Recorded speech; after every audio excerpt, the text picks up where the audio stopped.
first chapter. Let's see what happens next.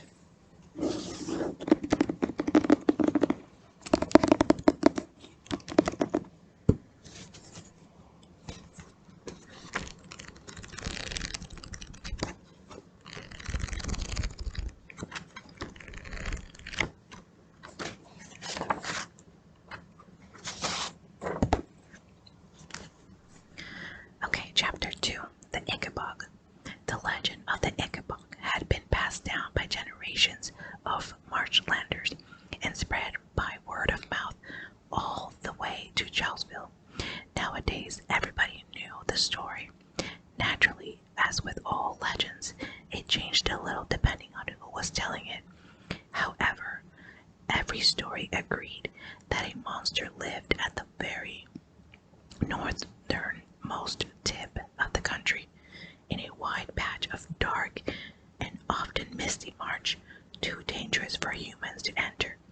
The monster was said to eat children and sheep, sometimes even carried off grown men and women who strayed too close to the marsh at night. The habits and appearances of the Ickabog changed depending on who was describing it. Some made it snake-like, others dragonish or wolf-like. Some said it roared, others that it hissed, and still others said that it drifted as silently as the mist that descended on the marsh without warning. The Ickabog, they said, had extraordinary powers. It could imitate the human voice to lure travelers into its clutches. If you tried to kill it, it would mend magically, or else split into two Ickabogs. It could fly, spur fire, shoot poison. The Ickabog's powers were as great as the imagination of the teller. Mind you, don't leave the garden while I'm working. Parents all over the kingdom would tell their children, or the Ickabog will catch you and eat you all up. And throughout the land, boys and girls played at fighting the Ickabog, tried to frighten one another with the tale of the Ickabog. And even if the story became too convincing, had nightmares about the Ickabog. Bert Beamish was one such little boy. When a family called the Dovetails came over for dinner one night, Mr. Dovetail entertained everybody with what he claimed was the latest news of the Ickabog. The night, 5-year-old Bert woke sobbing and terrified from a dream in which the monster's huge white eyes were gleaming at him across the foggy marsh into which he was slowly sinking. There, whispered his mother, who tiptoed into his room with a candle and now rocked him back and forth in her lap. There is no Ickabog, Bertie. It's just a silly story. But Mr. Dovetail said sheep had gone missing, hiccuped Bert. So they have, said Mrs. Beamish, but not because monsters took them. Sheep are foolish creatures. They wander off and get lost in the marsh. But Mr. Dovetail said, people disappear too. Only people who are silly enough, who stray into the marsh at night, said Mrs. Beamish. Hush now, Bertie, there's no monster. But Mr. Dovetail said people heard voices outside their windows, and in the morning their chickens were gone.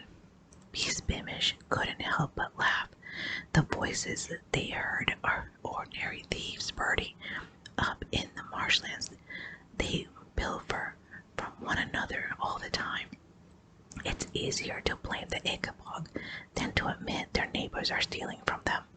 Stealing, gasped Bert, sitting up in his mother's lap and gazing at her with solemn eyes. Stealing's very naughty, isn't it, Mummy? It's very naughty indeed, said Miss Beamish, lighting up Bert, placing him tenderly back into his warm bed and tucking him in him. But luckily, we don't live near those lawless marshlanders. She picked up her candle and tiptoed back toward the bedroom door. Night, night, she whispered from the doorway. She normally have added, Don't let the Ickabog bite, which was what parents across Cornucopia said to their children at bedtime. But instead she said, sleep tight. Bert fell asleep again and saw no more monsters in his dreams. It happened that Mr. Dovetail and Mrs. Beamish were great friends. They'd been in the same class at school and had known each other all their lives. When Mr. Dovetail heard that he'd given Bert nightmares, he felt guilty, as he was the best carpenter in all of the Chowville. He decided to carve the little boy an Ickabog. It had a wide, smiling mouth full of teeth and big, clawed feet, and at once it became Bert's favorite toy.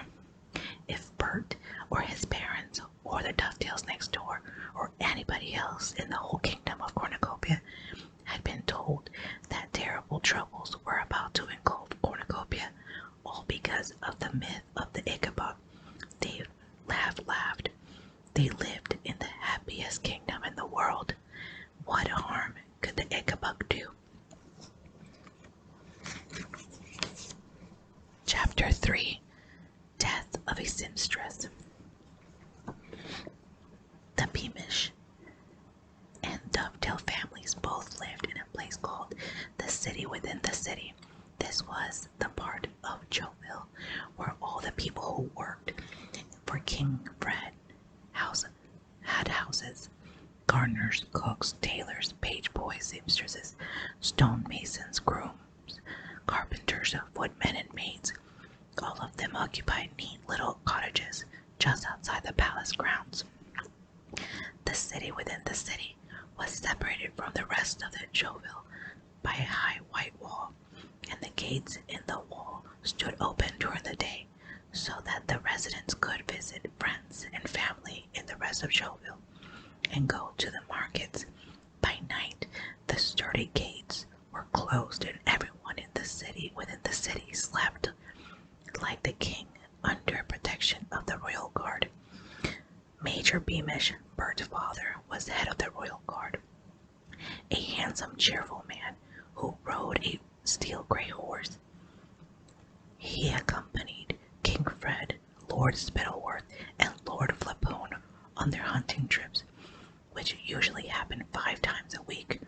The king liked Major Beamish, and he also liked Bert's mother.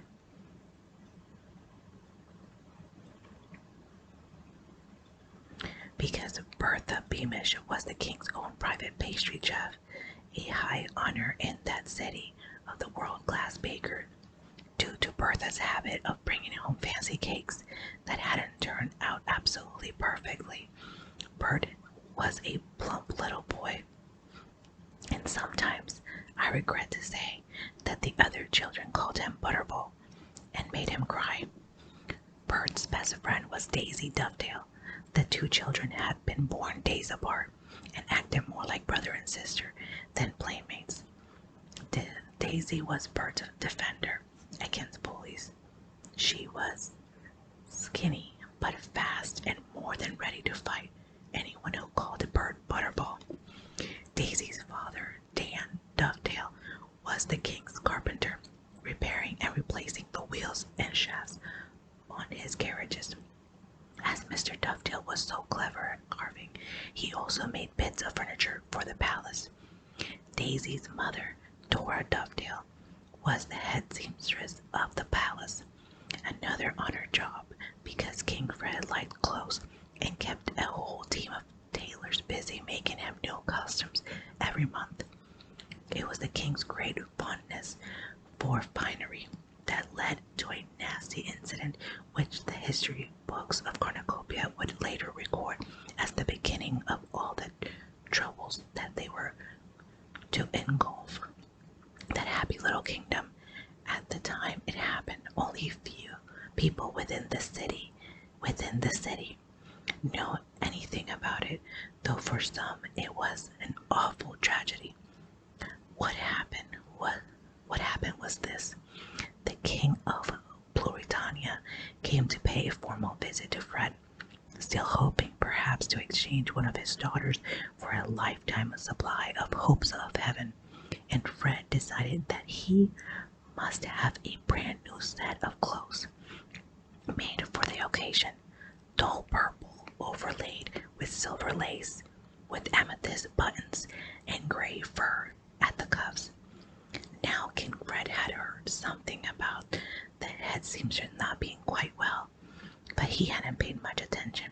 He didn't trust anyone but Daisy's mother to stitch on the silver lace properly, so gave the order that nobody else should be giving the job. In consequence, Daisy's mother sat up 3 nights in a row, racing to finish the purple suit in time for the King of Pluritania's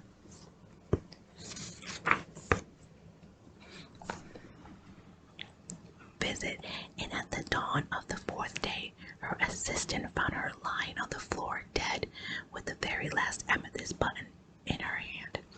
The king's chief advisor came to break the news while Fred was still having his breakfast.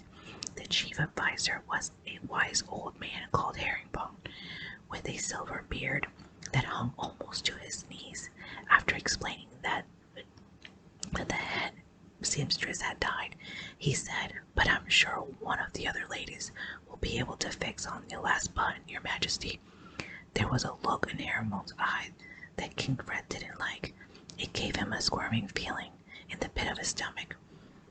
While his dressers were helping him into the new purple suit later that morning, Fred tried to make himself feel less guilty by talking the matter over with Lord Spittleworth and Flapoon. "I mean to say, if I'd known she was seriously ill," panted Fred, as the servants heaved him into his skin-tight satin pantaloons. "Naturally, I'd have let someone else sew the suit." "Your Majesty is so kind," said Spittleworth, as he examined his sallow complexion in the mirror over the fireplace. "A more tender-hearted monarch was never born. The woman should have spoken up if she felt unwell," grunted Flapoon from a cushioned seat by the window. "If she's not fit to work, she should have said so. Properly look at. That's disloyalty to the king, or to your suit anyway." "Flapoon's right," said Spittleworth, turning away from the mirror. "Nobody could treat his servants better than you do, sire." "I do treat them well, don't I?" said King Fred anxiously, sucking in his stomach as the dressers did up his amethyst buttons. "And after all, chaps, I've got to look my blastest best today, haven't I? You know how dressy the King of Pluritania always is. It would be a matter of national shame if you were any less well dressed than the King of Pluritania," said Spittleworth. "Put that unhappy occurrence out of your mind, sire, and Flapoon," said Flapoon. "A disloyal seamstress is no reason to spoil a sunny day."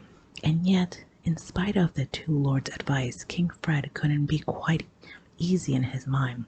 Perhaps he was imagining it, but he thought Lady Islanda looked particularly serious that day. The servant's smile seemed colder, and the maid's curtsies a little less deep, as his court feasted that evening with the King of Pluritania. Fred's thoughts kept drifting back to the seamstress, dead on the floor, with the last amethyst button clutched in her hand. Before Fred went to bed that night, Herringbone knocked on his bedroom door. After bowing deeply, the chief advisor asked whether the king was intending to send flowers to Miss Dovetail's funeral. "Oh, yes," said Fred, startled. "Yes, send a big wreath, saying how sorry I am and so forth. You can arrange that, can't you, Herringbone?" "Certainly, sire," said the chief advisor. "And, if I may ask, are you planning to visit the seamstress family at all? They live, just a short walk from the palace gates." "Visit them?" said the king pensively. "Oh no, Herringbone, I don't think I'd like, to say, I'm sure they aren't expecting that." Herringbone and the king looked at each other for a few seconds. Then the chief advisor bowed and left the room. Now, as King Fred was used to everyone telling him that a marvelous chap he was, he really didn't like the frown with which the chief advisor had left. He now began to feel cross rather than ashamed. It's a bally pity, he told his reflection, turning back to the mirror in which he'd been combing his mustache before bed. But after all, I'm the king, and she was a seamstress. If I died, I wouldn't have expected her to. But then it occurred to him that if he died, he'd expect the whole of Cornucopia to stop whatever they were doing, dress all in black, and weep for a week, just as they'd done for his father, Richard the Righteous. Well, anyway, he said impatiently to his reflection, life goes on. He put on his silk nightcap, climbed into his four-poster bed, blew out his candle, and fell asleep. Guys, thank you for watching. Please give me a thumbs up and don't forget to subscribe, and I'll see you next